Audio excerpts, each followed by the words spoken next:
Right now, you are wearing a mask, not a physical one. But there is a version of you that showed up to work this morning, another one that texts your family, and maybe a completely different one that exists only online. And here's what nobody talks about, that switching. It is slowly exhausting you. Not your body, your identity. There is a name for what you are doing. It is thousands of years old. Ancient Greek actors discovered it. Tribal cultures around the world built entire ceremonies around it. And a Swiss psychiatrist named Carl Jung spent decades mapping exactly why it breaks people. By the end of this video, you are going to understand something about yourself that most people never get.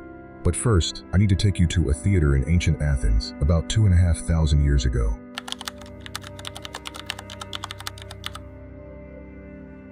In ancient Greece, actors wore large, painted masks called prosopa.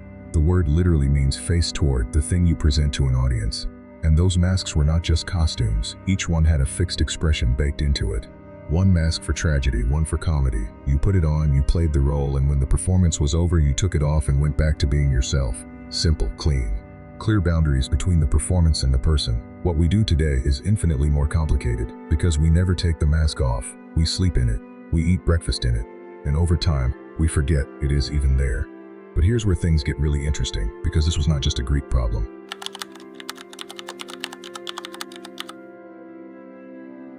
Walk through any anthropology museum and you will find them. Masks from every corner of the planet. Japanese no theater, West African initiate ceremonies, Native American spirit dances, indigenous Australian ritual. And they all served a strikingly similar purpose. You wear the mask to step into a role. You perform the role for the community. And when the ritual ends, there is always a formal moment, a ceremony, a gesture, a signal that marks the transition back to the unmasked self. These cultures understood something intuitively that we have completely lost in modern life. The mask is a tool. It is meant to be temporary. Treating it as permanent was considered dangerous, not just psychologically, but spiritually. Something about wearing the face of another thing for too long was understood, across cultures, as a threat to the self. They were right. Now this is exactly where Carl Jung enters the picture, and where the science gets genuinely unsettling.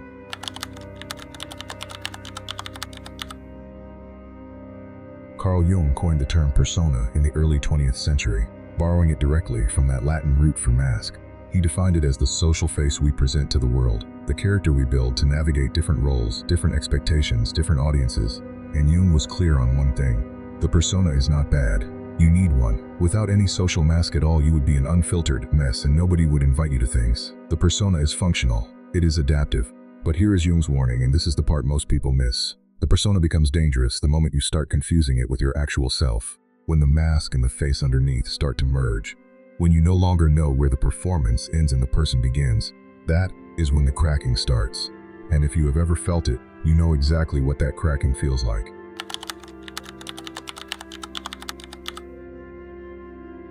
There is a very specific kind of tired that does not go away after sleep. It is not physical exhaustion.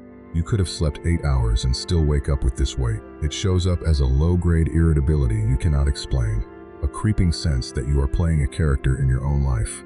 A moment where someone asks how you are doing, and the honest answer is so far from the expected answer that you just say, fine, and move on. Psychologists studying identity burnout, sometimes called persona fatigue, describe it as the energy cost of sustained role maintenance.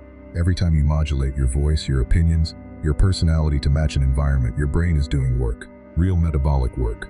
It is the psychological equivalent of holding a heavy box with your arms extended. You can do it. But not forever. So why does this matter? Because the solution most people reach for makes it dramatically worse.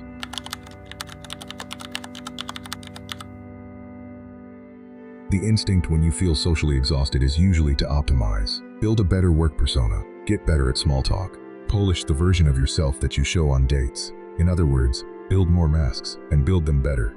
Jung would call this the exact wrong move, because the problem was never that your masks were not good enough. The problem is the gap, the distance between the masked version and the unmasked one. Every time that gap grows, the maintenance cost increases. It is like running 2 operating systems on the same computer. The more different they are, the more processing power you drain just keeping both of them running. Some people spend their entire lives optimizing the mask and wondering why they are still exhausted. But here's where things get interesting, because Jung did not just diagnose the problem. He pointed to a way through it.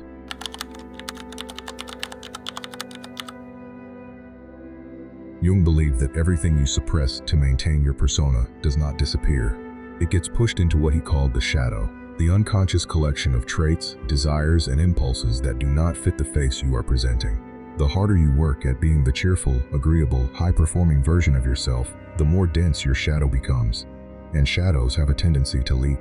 It comes out sideways, in disproportionate anger, in the things you envy in other people, in dreams, in the relationship patterns you cannot seem to break. The mask pushes things down, but the shadow pushes back. This is not mystical. It is mechanics. The energy spent performing in one direction is energy taken from somewhere else. You cannot endlessly suppress the unperformed self without consequences. Now, this next part might genuinely surprise you, because this is where ancient wisdom and modern neuroscience actually agree.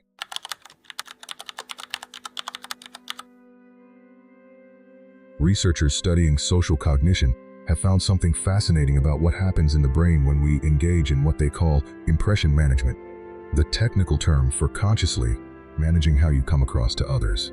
The prefrontal cortex, the part of the brain responsible for executive function and self-regulation, is heavily involved. It is doing real computational work every time you filter, adjust, or perform. And that resource is finite. This is related to what psychologists call ego depletion.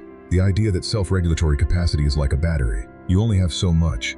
Every micro-adjustment you make to your persona, softening your opinion, faking enthusiasm, holding back a reaction, draws on that battery. By the end of a day of heavy social performance, the tank is empty. And an empty tank does not feel like tiredness. It feels like loss of self. So why does this matter? Because the answer is not what the self-help industry tells you it is.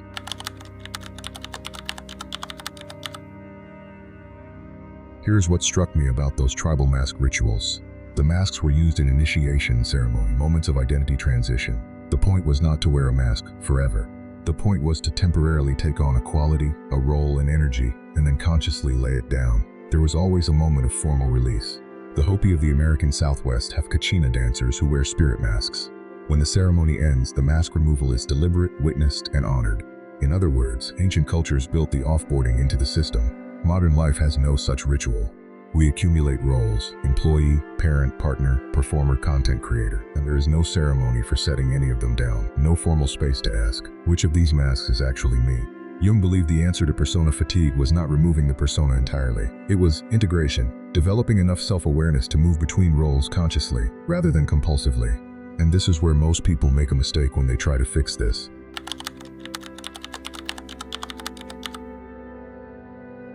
The wellness industry has a response to all of this, and it goes something like, just be authentic, drop the mask, show up as your true self and while the impulse is right, the execution is usually another performance.